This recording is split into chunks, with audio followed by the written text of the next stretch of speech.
Assalamualaikum warahmatullahi wabarakatuh. Bapak-bapak, ibu-ibu, saudara-saudara kaum muslimin rahimakumullah. Di dalam kehidupan kita sebagai seorang muslim, minimal 5 kali dalam sehari semalam kita mendengar seruan untuk mendirikan solat yang disebut azan. Ada kalimat menarik di dalam kalimat azan itu, yakni seruan hayya 'alal falah, marilah menuju kepada keberuntungan, marilah meraih kemenangan.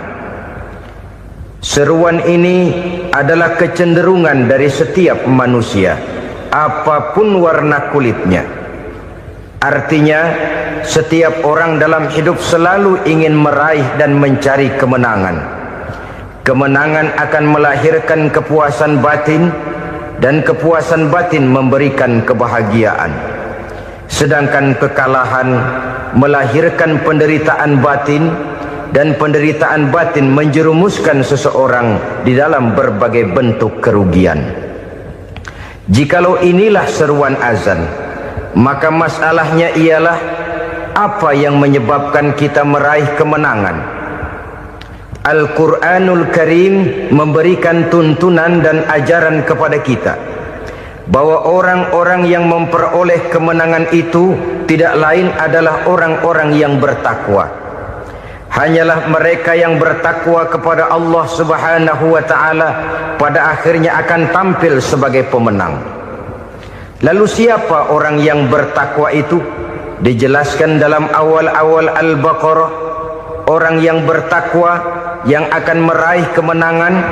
Pertama, allazina yu'minuna bil ghaib, yaitu orang-orang yang beriman kepada yang gaib, percaya bahwa ada alam yang gaib, alam yang abstrak, alam yang tidak bisa dijangkau oleh salah satu daripada panca indera kita. Mereka percaya dan beriman kepada adanya malaikat, beriman kepada adanya iblis dan jin, beriman kepada adanya alam kubur, beriman kepada adanya alam mahsyar, beriman kepada adanya alam akhirat, beriman kepada adanya sorga dan neraka. Beriman bukan cuma sekedar beriman dalam ucapan bibir saja, tetapi beriman yang nilai iman itu mampu mewarnai gerak dan gaya hidupnya. Iman yang meresap sampai ke tulang sumsum, kemudian memberikan dampak positif di dalam kehidupan manusia. Alam, kita tahu, adalah sesuatu yang selain Allah, dan Allah bukanlah alam. Apapun namanya selain daripada Allah, itu adalah alam. Alam pada hakikatnya terbagi menjadi dua. Ada alam syahadah, alam nyata, alam konkret, alam yang bisa dijangkau oleh salah satu indera kita. Kemudian ada alam ghaib, alam yang tidak bisa dijangkau oleh panca indera kita, alam metafisika, alam abstrak, alam yang wajib kita imani keberadaannya. Kita percaya bahwa malaikat itu ada, kita percaya kepada jin, bahwa jin itu ada, kita percaya kepada adanya iblis dan setan. Bukan percaya kepada iblis dan setannya, percaya bahwa iblis dan setan itu ada. Itu termasuk salah satu daripada sifat orang yang bertakwa kepada Allah. Saudara-saudara kaum muslimin rahimakumullah, kecenderungan pembangunan yang lebih bersifat materialistis biasanya menggeser aspek kehidupan rohani. Orang berpikir empiri, dan dalam pola pikir yang demikian, maka alam gaib tidak lagi mendapat perhatian. Aspek kehidupan yang bersifat rohaniah malah mulai ditinggalkan. Akibatnya terjadilah kepincangan di dalam kehidupan kita. Pernah ada satu pengalaman pribadi dalam perjalanan kembali ke tanah air, dalam pesawat di sebelah kanan saya duduklah seorang Jerman namanya Heiner Simonsen. Iseng saya ajak kenalan, saya ajak ngobrol, saya tanya dia. Saya bilang, Mas Heiner ini, kalau pesawat yang kita tumpangi ini jatuh ke bawah, kira-kira apa yang bakal terjadi, Mas? Dia bilang, kita semua akan mati. Begitu? Iya. Oke. Apa itu mati? Tanya saya. Dia bilang, untuk tahu apa itu mati, kita harus tahu lebih dahulu apa itu hidup. Saya pikir nih bule bisa ngomong juga. Baiklah kata saya. Apa hidup menurut Anda itu? Oh, hidup itu dia bilang, kalau seluruh anggota badan kita bekerja secara normal, paru-paru memompa darah secara normal, jantung berdetak secara normal, sel-sel tubuh bekerja secara fit, dan organisme tubuh hanya mau bekerja secara normal, dia bilang, kalau kita memberi makan yang cukup, menu yang teratur, dan gizi yang lengkap. Saya bilang, kesimpulannya apa, Ner? Dia jawab, hidup adalah dari tangan ke mulut. Life is from the hand to the mouth, kata dia. Hidup adalah dari tangan ke mulut. Jadi masalah hidup tidak lebih daripada masalah isi perut. Orang pergi pagi, pulang sore, peras keringat, banting tulang, perut yang dibelain. Saya bilang, you are wrong. Sampean salah, Ner. Kamu orang Islam bukan? Bukan. Pantas. Kenapa saya salah? Dia bilang, ya jelas salah. Salahnya di mana? Kamu ini manusia.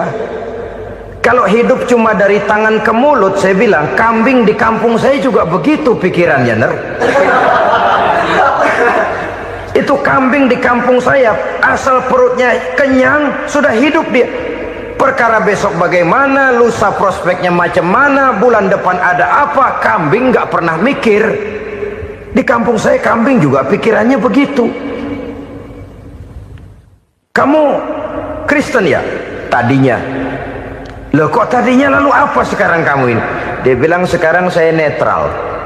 Saya tidak beragama, tapi saya percaya kepada Tuhan sebagai pencipta alam. Saya ingat benar dia bilang, I haven't any religious, but I believe to God as the creator of the world. Kenapa bisa netral begitu, Ner? Habis saya bingung katanya. Islam bilang Islam baik, Kristen bilang Kristen baik, Hindu Buddha bilang Hindu Buddha baik, semua agama baik. Saya netral sekalian, nggak beragama. Yang penting saya percaya kepada Tuhan.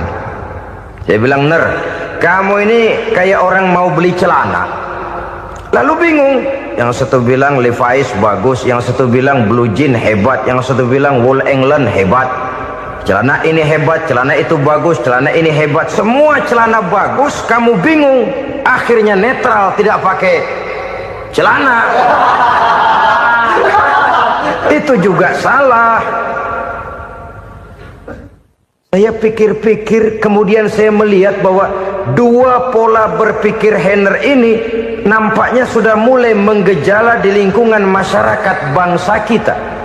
Disadari atau tidak, secara jujur kita harus berkata, dua pola pemikiran Heiner ini mulai berkembang di tengah masyarakat bangsa kita.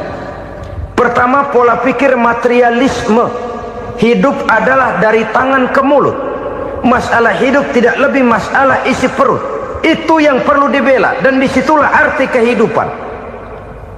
Pergi pagi, pulang sore, peras keringat, banting tulang untuk mempertahankan perut. Kalau sudah kemari cara orang berpikir, maka buat apa percaya kepada yang gaib? Untuk apa sholat? Untuk apa puasa? Untuk apa zakat? Untuk apa menghadiri majelis taklim? Tanpa kepercayaan kepada yang gaib, hidup berjalan menurut alur empiris dan materialis. Kalau sudah ke sana cara orang berpikir, biasanya orang lalu cenderung menghalalkan segala cara. Hanyalah orang yang percaya bahwa akhirat ada, hanyalah orang yang percaya bahwa alam kubur itu ada, hanyalah orang yang percaya bahwa malaikat itu ada, hidupnya akan lebih terarah dan terkendali. Karena kepercayaan kepada yang gaib, yang merupakan fase daripada kehidupan setelah hidup yang sekarang ini, mewarnai gerak pribadi seseorang di dalam dia melakukan kegiatan hidupnya. Pola berpikir materialisme, disadari atau tidak, mulai menggejala di lingkungan masyarakat bangsa kita. Hidup tidak lebih dari urusan tangan ke mulut, mulut ke tangan, tangan ke mulut. Asal perut sudah kenyang, hiduplah sudah. Perkara bagaimana prospek hari yang akan datang, bagaimana akhirat, tidak jadi persoalan. Ini yang oleh Nabi diperingatkan, ad-dunya sijnul mu'min wa jannatul kafir. Dunia adalah penjara bagi orang beriman dan surga bagi orang kafir. Dulu di zaman Belanda hadis ini pernah disalah tafsirkan, disalah artikan, digunakan sebagai senjata untuk mengkebiri dan membuat impoten umat Islam. Sudahlah umat Islam gak usah macam-macam, kata Belanda. Dunia ini kan penjara buat orang Islam, surga buat orang kafir. Di penjara jangan bertingkah.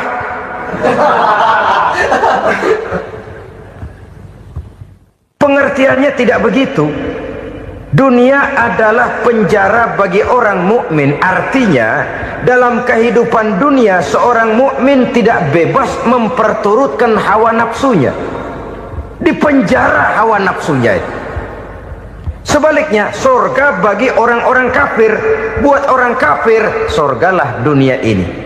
Mereka bebas memperturutkan hawa nafsunya, dilarang tidak terlarang, dicegah pun tidak tercegah. Mereka hidup menurut alur bisikan nafsu mereka sendiri. Kemudian bila ajal datang, maut merenggut nyawa, selesailah surganya sampai di situ. Maka bagi orang-orang yang tidak percaya kepada adanya akhirat, kepada adanya alam gaib, surganya sebatas umurnya. Sekali lagi, surganya sebatas umurnya. Bila umur selesai, ajal pun datang merenggut nyawa, selesailah sudah surganya sampai di situ. Alangkah pendeknya perjalanan orang-orang yang tidak percaya kepada alam gaib ini. Bagi kita mukmin, jikalau kita mampu memenjarakan hawa nafsu, kita bisa bahagia di dunia ini. Dan Islam memang tidak menyuruh kita sengsara di dunia. Raih dunia, kejar dunia, gapai dunia sebagai alat untuk mencapai kebahagiaan di akhirat nanti. Hidup adalah satu perjalanan panjang yang terbentang sejak kita terlahir dari alam rahim sampai kepada alam akhirat nanti. Andai kata kita gagal meraih kebahagiaan di dunia, toh kita masih punya akhirat. Tapi jangan jadi dalil yang melemahkan semangat. Biarin dah kita di dunia kebelangsak, yang penting akhirat. Akhirnya dunia benar-benar kebelangsak. Bagaimana dunia ini bisa kita raih, dan bagaimana meraih dunia untuk menunjang kepentingan akhirat nanti. Yang kedua, dari pikiran Heiner yang saya lihat menggejala di lingkungan masyarakat bangsa kita, timbulnya manusia-manusia netral. Seolah-olah Tuhan yes, agama no. Sama Tuhan percaya, agama ogah. Tuhan ngangguk, giliran agama godeng. Padahal hampir dalam setiap ayat dalam Quran, kata-kata amanu biasanya bergandeng dengan wa amilus sholihat. Iman dan amal soleh. Ini sebagai isyarat Tuhan dan agama jangan pernah dipisah-pisah. Apabila kita bertuhan, maka kita harus beragama. Apabila kita beragama, maka agama itu harus bersumberkan dari Tuhan yang kita imani itu. Tidak mungkin kita pisah, Tuhan yes, agama no. Sama Tuhan percaya tapi agama bikin sendiri. Sembayangnya cukup bengong 2 jam madep ngulon.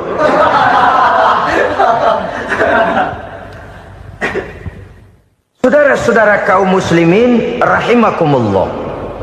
Jadi dengan demikian, agama yang kita akui merupakan unsur mutlak di dalam pembangunan sekarang ini, merupakan bagian dari kehidupan yang menuntun kita bahwa di balik alam nyata ini, di balik alam syahadah ini ada alam gaib. Dan mudabbir, murabbi yang mengatur, yang menguasai, yang memelihara, baik dia alam nyata, baik dia alam gaib, tidak lain adalah Allah Subhanahu wa ta'ala. Di sana ada satu super power, satu maha kekuatan yang kita perlu bersandar kepadanya. Sebagai makhluk nyata yang hidup di alam nyata, berbuatlah secara nyata sebagaimana harusnya kita berbuat. Karena Islam jelas bukan agamanya orang pemalas. Islam jelas bukan agamanya orang yang mengajarkan setelah selesai sholat boleh duduk nggelenggem ayam-ayam ndelohom, menghitung bintang di langit sambil menunggu keajaiban. Tidak. Islam adalah agama yang mengajarkan apabila sholat sudah selesai kamu kerjakan, bertebaranlah di permukaan bumi, cari karunia Tuhanmu. Jangan hidup berpangku tangan menunggu keajaiban, karena hidup bukan undian. Jangan berharap untung besar tanpa mau peras keringat. Tapi di sebalik itu toh kita juga harus yakin bahwa di sisi usaha nyata yang kita lakukan ada satu super power, satu maha kekuatan gaib yang menentukan berhasil dan tidaknya usaha kita. Kepercayaan kepada hal semacam inilah yang mendorong kita untuk mempunyai sandaran vertikal, agar jikalau usaha ini berhasil, kita tidak lupa diri dan lupa daratan. Jikalau usaha ini gagal, kita tidak putus asa dan buruk sangka, tidak cupik pandangan dan sempit hati, tapi mampu melihat persoalan dengan kacamata putih sambil husnuzon kepada Allah Subhanahu wa ta'ala. Kita percaya malaikat itu ada yang namanya Raqib dan Atid, mengawasi gerak hidup kita sampai kepada gerak hati kita. Ini memberikan sugesti agar kita berhati-hati, tidak sejengkal tanah pun kita bisa berlindung dari pengawasan Raqib dan Atid. Ada Munkar Nakir yang akan menyoal kita di alam kubur. Ada malaikat Malik, penjaga neraka. Ada malaikat Ridwan yang menjaga surga. Kita percaya kepada adanya jin, kita percaya kepada adanya setan, iblis. Percaya kepada adanya, bukan mempercayai si setan, si iblis lalu menjadikannya sebagai teman. Tidak. Percaya bahwa mereka itu ada dan merupakan makhluk Allah yang gaib, yang diciptakan Allah Azza wa Jalla. Kepercayaan kepada alam gaib memberikan motivasi terhadap gerak lahir manusia, sehingga dengan motivasi kepercayaan kepada yang gaib, gerak lahir jadi lebih terarah, jadi lebih terpelihara. Pernah seseorang bertanya, "Pak, apakah adanya akhirat bisa dibuktikan secara ilmiah?" Saya bilang tidak bisa, tidak bisa. Kenapa? Karena yang berangkat nggak pernah pulang kembali lagi. Kalau dia pulang kemari bisa kita tanya bagaimana enak di sono. Cuma secara moral saya katakan, lebih beruntung orang yang percaya kepada akhirat daripada yang tidak. Sekarang saudara percaya akhirat ada, lalu saudara baik-baik di dunia, sholat, puasa, zakat, menolong orang lain, menebarkan kebajikan. Saudara mati, andai kata akhirat tidak ada, toh dalam hidup saudara sudah berbuat baik, paling tidak nama saudara akan dikenang sebagai orang baik. Sebaliknya, saudara percaya, kata saya, bahwa akhirat tidak ada, lalu hidup semau-maunya, tenggelam dalam maksiat dan munkarat, menentang Allah, tidak mau ruku dan sujud, lalu saudara mati, kemudian akhirat ada, ayo mau apa? Bekal tidak punya. Jadi secara moral lebih beruntung orang yang percaya kepada adanya akhirat daripada yang tidak percaya. Dan itu alam gaib yang tidak bisa dibuktikan secara eksat. Jangankan untuk membuktikan seperti itu, dalam kehidupan sehari-hari saja yang kita rasakan tidak selalu berbentuk toh. Angin, bagaimana sih bentuknya angin? Kita tidak tahu. Merah, buktinya kalau dikerok merah. Yang merah itu kulit, yang kulit kita bukan anginnya. Sakit, rasa sakit itu ada, tapi bagaimana bentuk sakit kita nggak pernah tahu. Kalau kita makan cabai pedas, bagaimana bentuk pedas itu tidak ada, tapi rasa ada. Bentuk pedas hijau, cabenya bukan pedasnya. Tidak semua yang kita rasakan bisa kita gambarkan dalam bentuk yang konkret. Oleh karena itu, sekali lagi bahwa kepercayaan kepada alam yang gaib mampu memberikan satu sugesti yang menata kehidupan seseorang lebih lurus, lebih terarah, dan lebih terkendali. Maka wajar kalau kepercayaan kepada yang gaib mengantarkan seseorang untuk meraih kemenangan. Kenapa? Dia percaya kepada yang gaib, bahwa akhirat ada, bahwa alam kubur ada, bahwa pertanggungan jawab itu ada. Maka dia lalu tidak hidup saenae udele dewe, itu loh. Tidak hidup menurut seleranya sendiri, terarah, teratur. Ini cirinya yang pertama. Orang bertakwa yang akan meraih kemenangan, mereka beriman, mereka percaya kepada yang gaib. Bahkan hal-hal konkret saja selalu berangkat dari yang gaib. Saudara-saudara, para remaja, para pemuda sekarang ini tidak pernah tahu toh siapa yang akan jadi teman hidup saudara. Kita bisa saja ngerancang, mentargetkan, tapi toh akhirnya yang namanya jodoh bukan kekuasaan kita.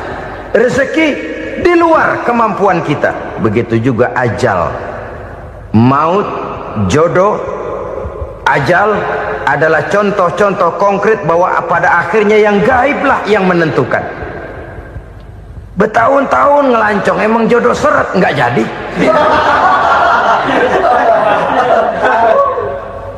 Begitu kenal baru setengah malam nginep ditangkap hansip kan.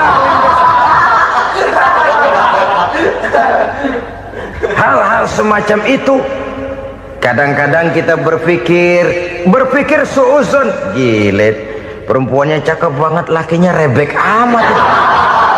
Memang begitulah jodohnya. Memang begitulah jodohnya. Saudara hadirin ma'asyiral muslimin yang saya hormati, jadi hal-hal yang konkret saja kita yakini sepenuhnya ditentukan oleh satu superpower yang gaib itu tadi. Dari sanalah segala ketentuan itu berangkat dan kesanalah segalanya akan kembali. Maka kepercayaan kepada yang gaib meluruskan gerak hidup seseorang dan itu akan mengantarkan dia kepada meraih kemenangan. Satu. Yang kedua, wa yuqimunas shalah. Orang bertakwa yang akan meraih kemenangan itu adalah orang-orang yang mendirikan sholat. Kenapa sholat mengantarkan orang untuk meraih kemenangan? Yang jelas, inna sholata tanha anil fahsya'i wal munkar. Sholat mampu mencegah manusia dari perbuatan keji dan munkar. Banyak filsafat hidup yang terkandung di dalam sholat ini. Sejak kita wudhu sampai kita menghadap ke arah kiblat, sampai kita melakukan gerak-gerak sholat, bacaan-bacaan yang ada di dalam sholat, lalu sampai kepada mengucapkan salam. Banyak filsafat hidup yang terkandung di dalam sholat. Umpamanya saja, setelah takbiratul ihram mulai kita dengan sholat dalam posisi berdiri, diajarkan dalam kitab-kitab fikih agar kita melihat ke arah tempat sujud. Ini kan filsafat kehidupan. Kalau kamu sholat dalam posisi berdiri, lihat tempat sujud. Jangan sholat mata jelalatan, sebab nanti bisa mengurangi kekhusyuan. Jadi wajar kalau yang dikatakan bahwa yang paling afdol adalah shaf yang di depan. Kenapa? Secara harfiah pengertiannya akan lebih mengundang kekhusyuan. Kenapa? Kalau kita di shaf paling depan di masjid umpamanya paling banter kita lihat tembok. Tapi kalau kita shaf di tengah atau di belakang, orang-orang di depan kita pun akan kelihatan. Yang bajunya loreng, yang bajunya genggang, yang bajunya macam-macam. Kita lihat, kadang-kadang kita pikirin, ada yang bajunya bolong. Kita sholat tapi dalam hati, nih orang bajunya robek yang nggak tahu apa. Ada saja hal-hal yang mengusik kekhusyuan kita. Oleh sebab itu diajarkan dalam posisi berdiri, lihat, arahkan pandangan matamu kepada tempat sujud. Ini kan filsafat kehidupan. Maksudnya apa? Kalau lagi diri lihat dong tempat sujud. Kalau udah di atas ingat dong sama yang bawah. Kalau sudah tinggi ingat dong dari mana kamu berangkat. Kalau sudah berkuasa bantu dong yang lemah. Kalau sudah kaya santuni dong yang miskin. Kalau sudah alim bimbing dong yang awam. Ini filsafat kehidupan. Dalam posisi berdiri kau lihat tempat sujud. Ini akan melahirkan kepekaan sosial di mana seseorang mau tahu kepada orang lainnya. Bagaimanapun kaya kita, tinggi pangkat dan jabatan kita, jikalau hidup hanya untuk kepentingan perut sendiri saja, rasanya belum membawa manfaat di dalam kehidupan kita. Tapi efek yang tertinggi sesungguhnya, solat mencegah manusia dari perbuatan keji dan munkar. Perbuatan keji dan munkar walaupun kelihatannya mendatangkan uang, membawa keuntungan, tapi itu keuntungan semu, keuntungan sementara. Dengan menipu orang lain kita bisa dapat untung, tapi tidak membawa berkah. Dan itu adalah kerugian besar dalam kehidupan kita. Maka untuk meraih kemenangan harus dimulai dengan membentuk kepribadian yang tegar, memiliki sandaran vertikal yang langsung kepada Allah Subhanahu wa ta'ala. Dan itu hanya bisa kita tempuh melalui jalur ibadah formal yang sudah ditentukan Allah, yakni solat yang 5 waktu. Untuk memperkuat itu ada solat-solat sunnah, rawatib, nawafil sebagai terminal-terminal kontrol cadangan untuk memelihara stabilitas temperatur batin di dalam kita berhubungan dengan zat yang maha gaib, yaitu Allah Subhanahu wa ta'ala. Orang sering bertanya, Pak, itu tetangga saya nggak sholat, duitnya nggak habis-habis, Pak. Nggak sholat tapi mobilnya tambah terus, nggak sholat tapi usahanya makin maju. Tapi di sisi lain ada orang yang rajin sholat, rezekinya butak bener. Anaknya mana kurus, mana korengan. Saudara hadirin ma'asyiral muslimin rahimakumullah, harus saya katakan bahwa solat memang bukan untuk cari duit. Solat adalah sandaran vertikal kita kepada Allah. Sedangkan soal rezeki itu berkaitan dengan sifat Allah maha pengasih dan maha penyayang. Allah maha pengasih, siapapun dikasih kalau mau usaha. Allah maha penyayang, tidak semua orang disayang oleh Allah Azza wa Jalla. Dan belum tentu banyak harta itu merupakan nikmat. Mungkin juga istidraj. Artinya istidraj itu dikasih tapi diambulin, kalau bahasa Betawinya itu. Dikasih tapi diambulin, itu bukan merupakan nikmat sesungguhnya, lebih merupakan azab dari Allah Subhanahu wa ta'ala.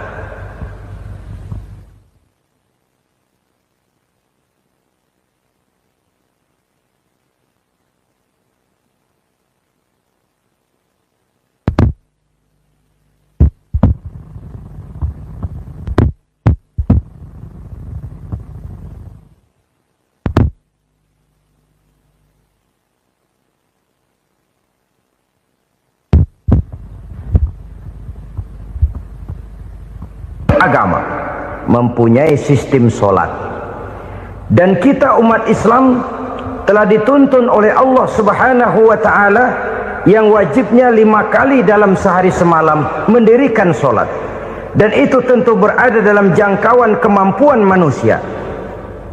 Pada awalnya barangkali kita memang merasa solat itu satu kewajiban, tapi semakin kita hayati makna, manfaat dan filsafat yang terkandung di dalam ajaran solat, semakin sampai kita kepada keyakinan bahwa solat adalah keperluan kita.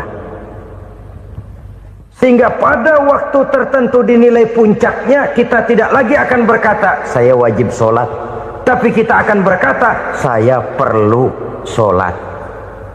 Kalau kita sudah merasakan itu adalah keperluan kita, nah di sanalah kita baru akan merasakan ruginya kalau hal itu tidak kita laksanakan. Sepanjang kita masih berkata saya wajib sholat, kita akan lebih merasakan dia sebagai beban ketimbang sebagai keperluan. Yang jelas Allah tidak memerlukan ibadah yang kita laksanakan ini. Dengan kata lain,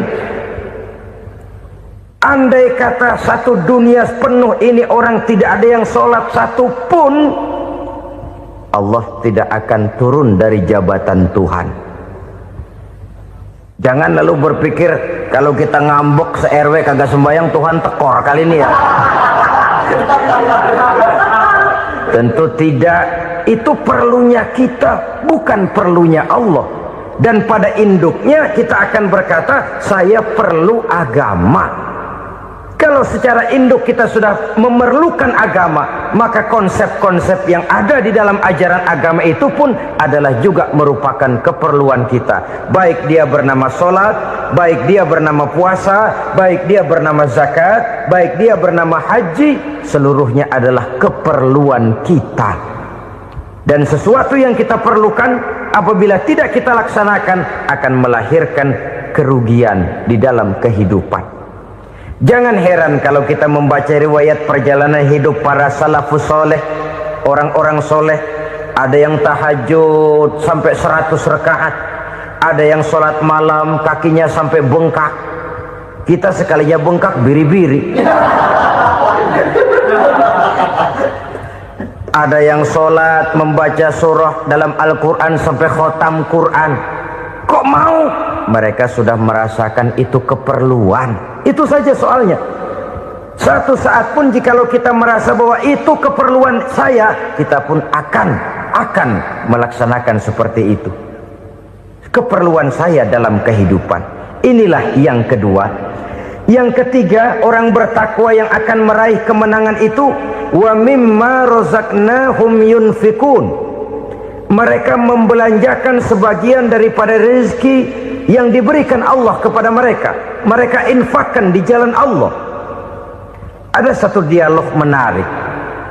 Satu hari seorang anak muda bertemu dengan seorang kakek-kakek yang sudah dikenalnya baik.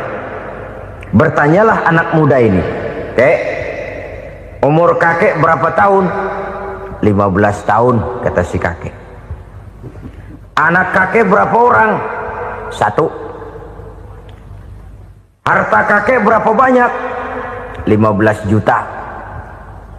Si anak muda ini bengong, lalu protes, "Kok kakek bohongin saya?" "Kenapa?" "Saya tahu umur kakek 70 tahun. Kenapa ngaku 15? Saya tahu anak kakek 5. Kenapa bilang 1? Saya tahu kakek miliuner, miliaran uang kakek. Kenapa ngaku cuma 15 juta? Begini, kata si kakek tadi. Benar, umur saya 70 tahun. Tapi dari umur yang 70 tahun itu baru 15 tahun terakhir ini saya merasakan ibadah kepada Allah. Meninggalkan maksiat, jauh dari segala macam munkarat. Maka yang 15 tahun inilah yang benar-benar saya rasakan sebagai umur saya. Benar anak saya 5, tapi yang 4 susah diatur. Cuman 1 rasanya nih yang bakal jadi si buah hati belahan jantung pelanjut cerita penerus sejarah. Cuma 1 ini yang saya harapkan, yang akan jadi anak soleh, yang akan membuat saya menerima pensiunan pahala. Kalau yang 4 apek dah, nggak ada harapan. Yang 1 nyekek botol mulu. Oh begitu, iya. Lalu kenapa kakek bilang harta kakek cuma 15 juta padahal saya tahu kakek uangnya miliaran, depositonya banyak? Ya karena 15 juta itulah yang saya ingat yang pernah saya belanjakan di jalan Allah. Saya merasa itulah harta saya yang sebenarnya. Yang miliaran yang saya simpan di bank kelak, kalau satu saat saya mati, akan jadi rebutan di antara anak-anak saya. Iya kalau anak saya soleh kayak yang 1 ini. Kalau yang 4 tadi udah tulen dia bakal berantem, dah berebut tuh. Jadi 15 juta yang saya belanjakan di jalan Allah inilah yang saya merasakan benar-benar harta saya yang sesungguhnya. Dialog ini patut menjadi bahan renungan kita bersama. Diberikan kita umur 40, 50, 60, 70, 80. Berapa tahun dari umur yang diberikan itu yang jalan mulus, yang kita gunakan untuk melaksanakan ibadah? Banyak harta kita simpan di bank, di lemari, di dompet, di tas. Tapi berapa yang sudah kita depositokan di jalan Allah yang akan menemani kita di hari kita kembali nanti?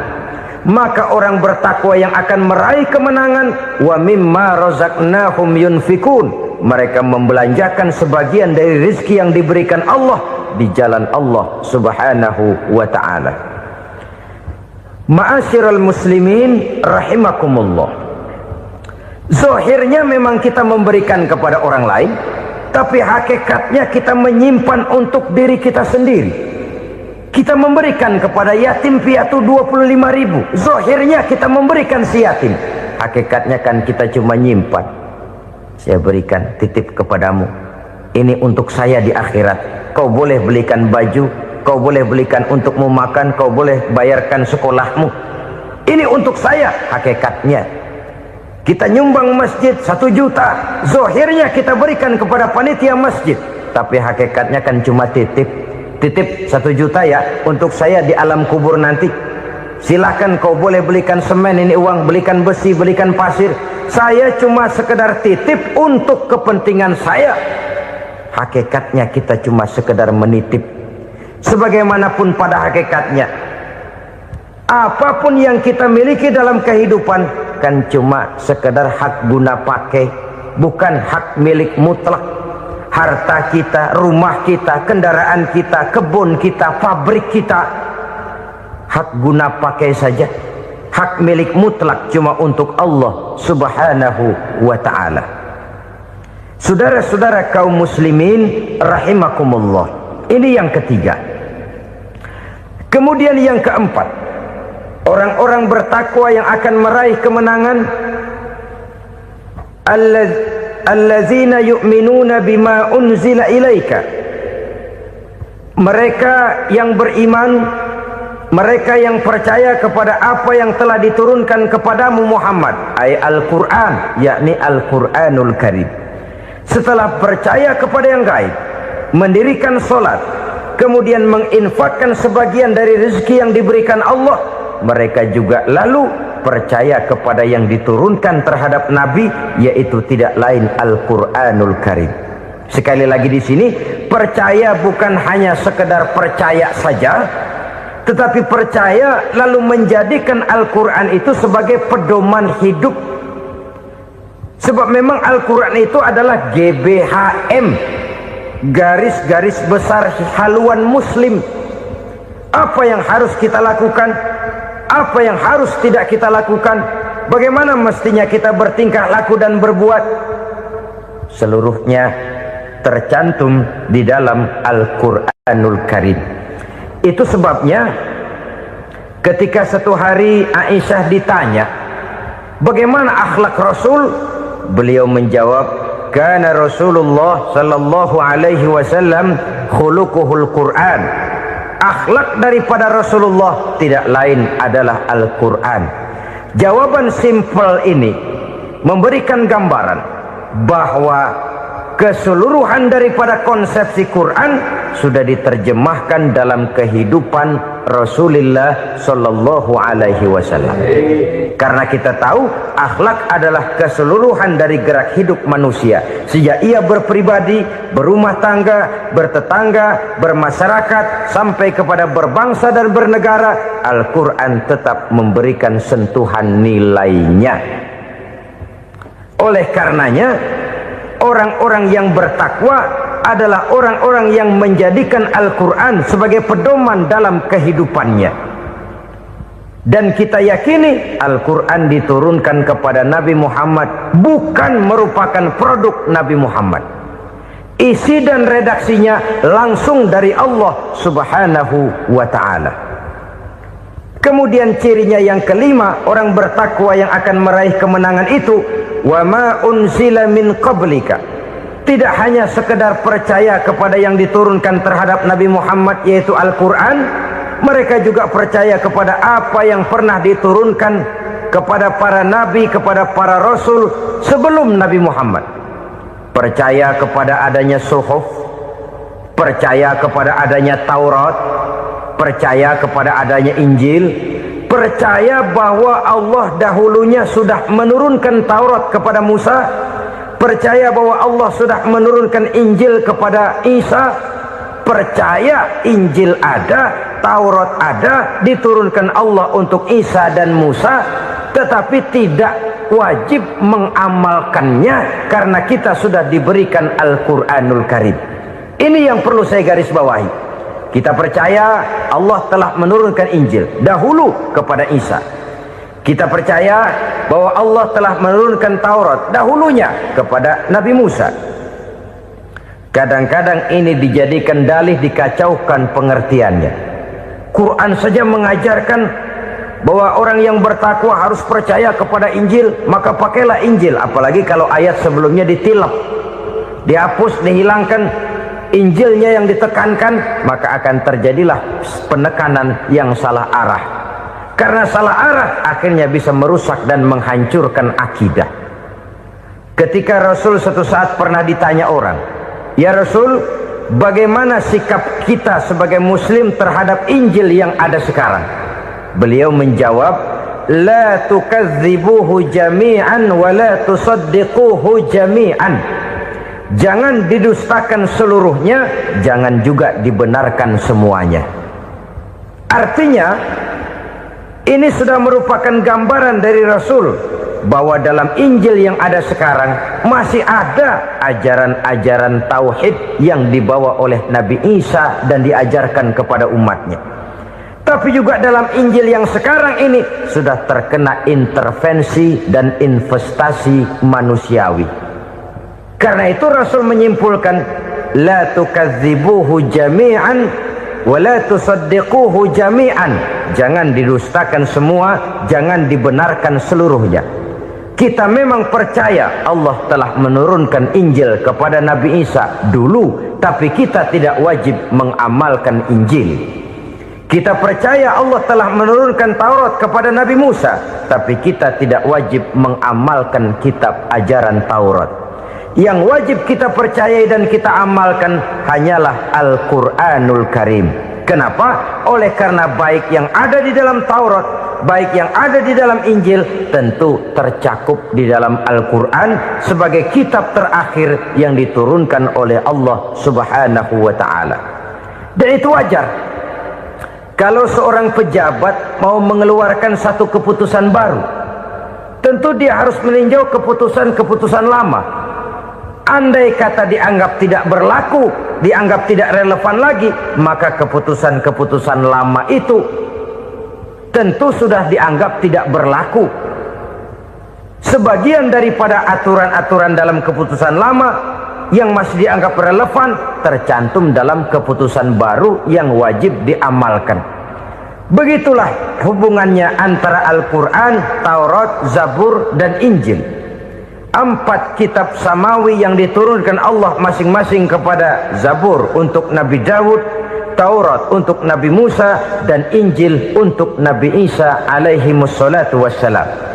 Ketiga-tiga kitab itu kita percayai adanya. Kita yakini Allah telah menurunkan Zabur, Taurat, dan Injil, tapi kita tidak wajib mengamalkannya. Yang wajib kita mengamalkannya sekarang ini tidak lain hanyalah Al-Quranul Karim saja, karena ia mencakup apa yang ada di dalam Zabur, apa yang ada di dalam Taurat, dan apa yang ada di dalam Injil. Keotentikannya bisa dipertanggungjawabkan.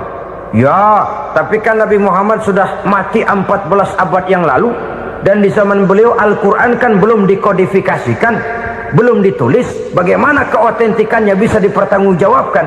Mudah saja. Allah berjanji, inna nahnu nazzalna dzikra wa inna lahu lahafizun. Kami yang menurunkan Al-Quran dan kami yang akan menjaga dan memeliharanya. Allah turunkan Quran, Allah menjaganya.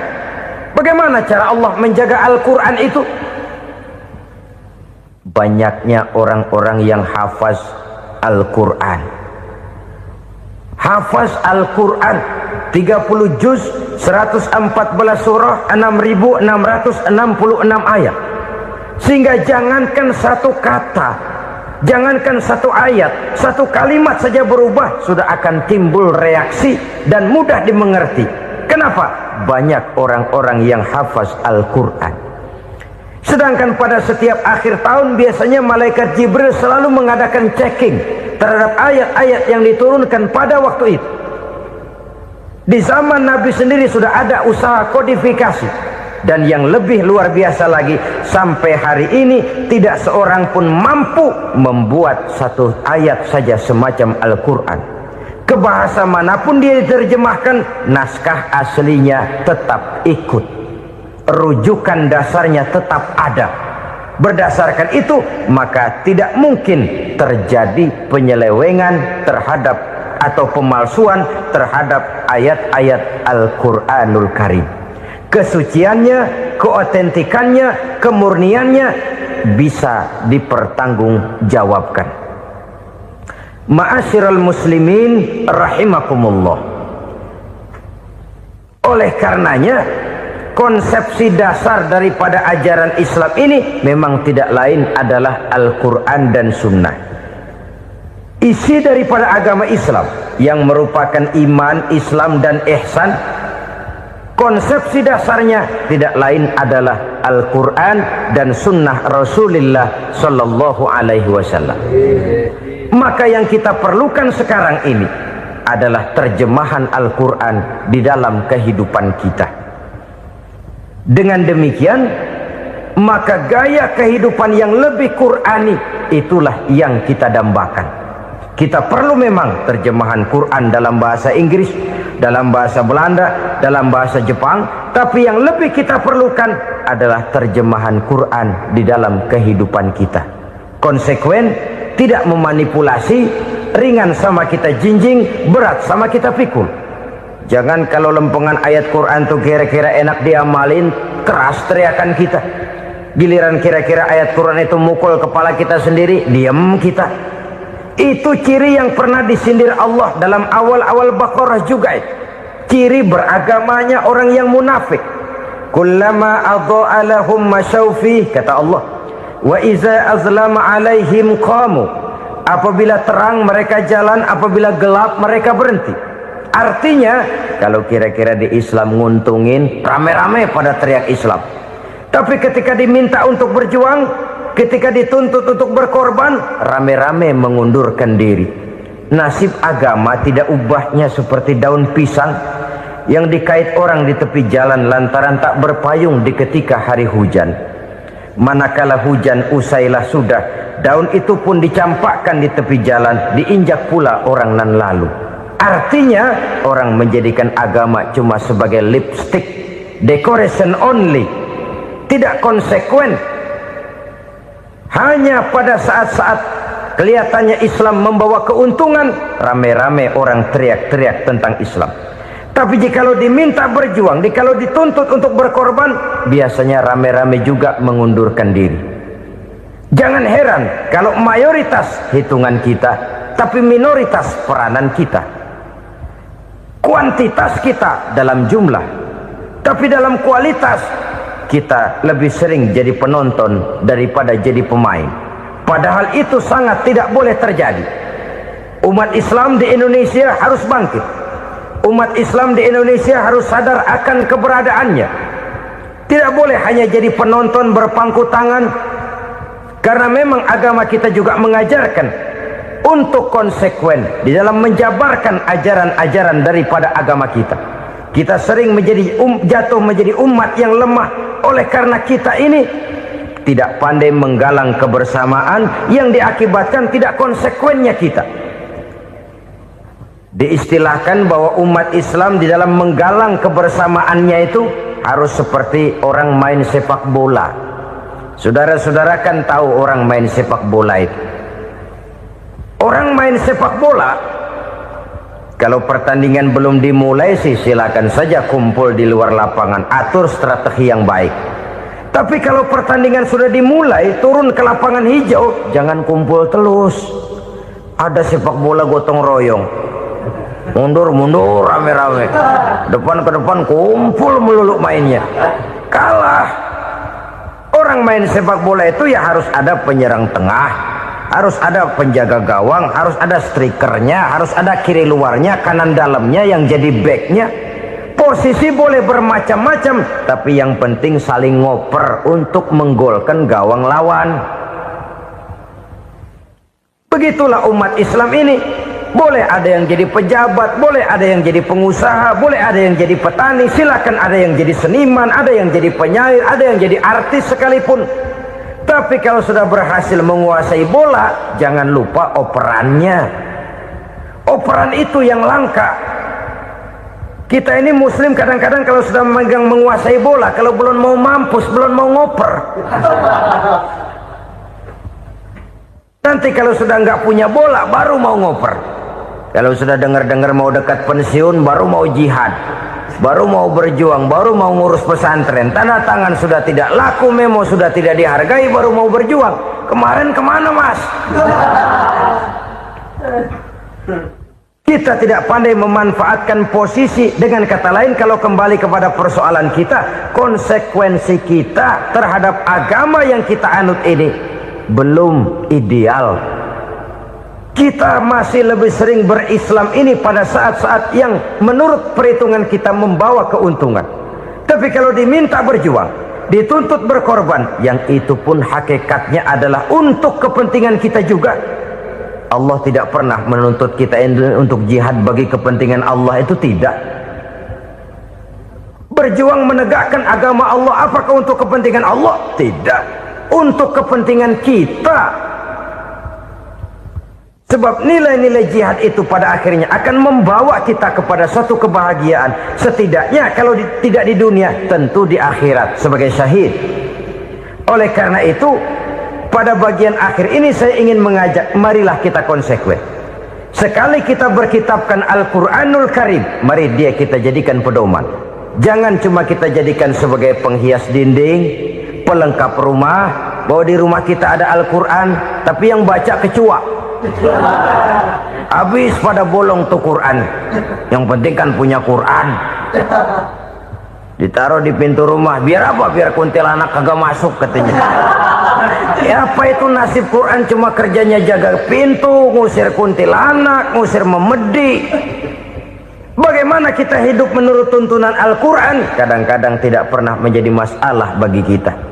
Maka bagaimanakah Al-Quran akan mungkin membawa keberkahan dalam hidup kalau ajarannya kita injak-injak dalam keseharian kita? Mewujudkan gaya hidup yang lebih Qurani, itulah yang akan kita rintis di dalam kehidupan kita, bertahap, step by step, menurut kemampuan yang ada pada kita. Jika jalan ini tidak bisa kita selesaikan, percayalah akan ada generasi penerus yang akan melanjutkan usaha dan cita-cita mulia itu. Jadi percaya kepada Taurat, percaya kepada Injil, sekadar percaya Allah dahulunya sudah menurunkan itu, tapi kita tidak wajib mengamalkannya. Kenapa? Generasi Injil masa berlakunya sudah kedaluarsa. Taurat masa berlakunya sudah kedaluarsa. Injil pernah berlaku untuk orang Nasrani di zaman Nabi Isa. Taurat pernah berlaku untuk orang Yahudi di zaman Nabi Musa. Setelah generasinya berlalu, datang Rasul penutup yang membawa Al-Quranul Karim. Maka Al-Quran itulah yang berlaku menjadi pedoman sampai hari akhir nanti. Jangan jauh dari Al-Quran, karena apabila ini kita lakukan, maka kita akan kembali kepada satu gaya hidup yang jauh dari tuntunan agama, dan itu artinya kita akan semakin jauh untuk meraih kemenangan. Saudara-saudara kaum muslimin rahimakumullah, yang keenam, yang terakhir, orang-orang bertakwa yang akan meraih kemenangan itu wabil akhirati hum yuqinun.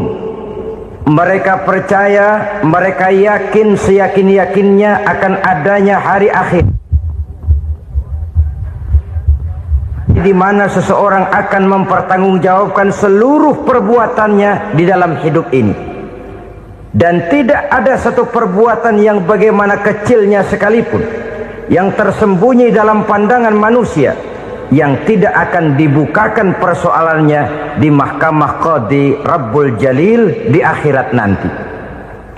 Itulah sebabnya maka percaya kepada akhirat disebut secara khusus.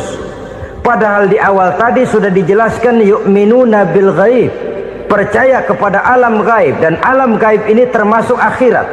Kenapa pada bagian akhir disebut lagi akhirat?